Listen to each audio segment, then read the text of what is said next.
Genius Kids.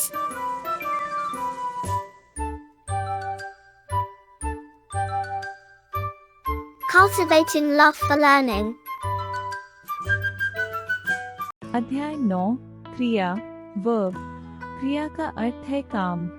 काम का करना या होना क्रिया कहलाता है। देखिए, पढ़िए और समझिए। लड़का पुस्तक पढ़ता है। चिड़िया उड़ रही हैं। विकल खेलता है। ऊपर दिए गए वाक्यों में रंगीन छपे शब्द पढ़ता है, उड़ रही है और खेलता है किसी काम के होने या किए जाने की सूचना दे रही हैं। व्याकरण में इन शब्दों को क्रिया कहते हैं। इस प्रकार जिन शब्दों से किसी कार्य के करने या होने का पता चलता है वे शब्द क्रिया कहलाते हैं। अब चित्रों के नीचे दिए गए वाक्यों को पढ़िए। यह मजदूर है। तुम बच्चे हो। वे मित्र हैं। वह बीमार था। इन वाक्यों में है, हो, हैं, था शब्दों से भी कार्य के होने की सूचना मिल रही है, इसलिए ये भी क्रियाएं हैं। होने की सूचना देने वाले सभी शब्द क्रियाएं होती हैं। ये सभी शब्द है, हो, हैं, था सहायक क्रियाएं हैं। प्रत्येक वाक्य में क्रिया होती है। क्रिया के बिना कभी वाक्य नहीं बन सकता। क्रिया के प्रकार काइंड्स ऑफ वर्ब। क्रियाएं दो प्रकार की होती है, सकर्मक क्रिया तथा अकर्मक क्रिया। 1. सकर्मक क्रिया ट्रांजिटिव वर्ब्स। इन क्रियाओं के साथ कर्म का प्रयोग होता है, उन्हें सकर्मक क्रिया कहते हैं। निम्नलिखित वाक्यों पर ध्यान दीजिए। 1. गाय खाती है। 2. लड़का लिख रहा है। 3. लड़की खा रही है। उपरोक्त वाक्यों से यह पता नहीं चलता है कि गाय क्या खाती है, लड़का क्या लिख रहा है तथा लड़की क्या खा रही है, अर्थात वाक्य क्रिया की होते प्रतीत हो रहे हैं।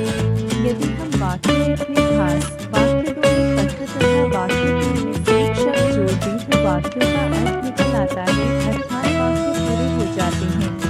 ऐसे शब्द वाक्य को पूरा करने वाले कर्म कहलाते हैं। अब निम्नलिखित वाक्यों पर ध्यान दीजिए। 1. गाय घास खाती है। 2.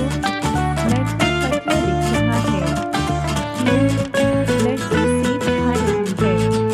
इन वाक्यों में क्रिया खाती है, लिख रहा है, खा रहा है के साथ कर्म घास, पत्र, सेब जुड़ा हुआ है, जिससे वे वाक्य पूर्ण प्रतीत हो रहे हैं।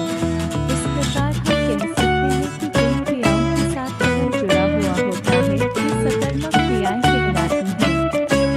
सकर्मक क्रिया में क्या प्रश्न का उत्तर मिलता है, जैसे प्रश्न 1. लड़की क्या खा रही है। उत्तर सेब, अर्थात लड़की सेब खा रही है। प्रश्न 2.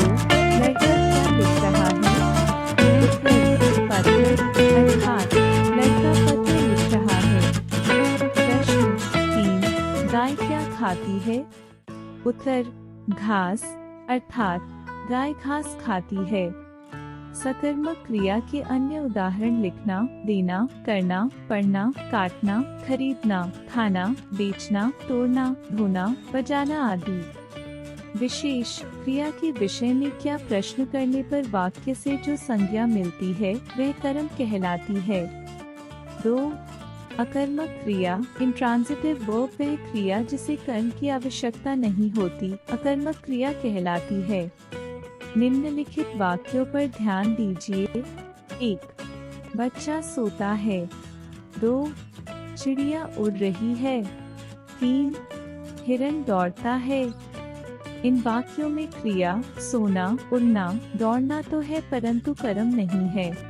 कर्म के ना होते हुए भी ये वाक्य पूर्ण हैं।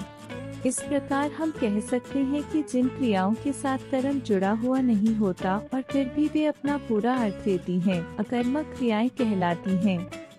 अकर्मक क्रिया में क्या प्रश्न का उत्तर नहीं मिलता, जैसे प्रश्न बच्चा क्या सोता है। उत्तर अर्थात बच्चा सोता है अपने आप में अकर्मक क्रिया के साथ पूर्ण वाक्य है। अकर्मक क्रिया के अन्य उदाहरण हंसना, रोना, सोना, जाना, दौड़ना, चलना, नाचना, बैठना, उठना, नहाना, उड़ना आदि। याद रखिए, रिमेंबर, जिन शब्दों से किसी कार्य के करने या होने का पता चलता है वे शब्द क्रिया कहलाते हैं। क्रिया दो प्रकार की होती है, 1 सकर्मक क्रिया, 2 अकर्मक क्रिया। Like, share and subscribe.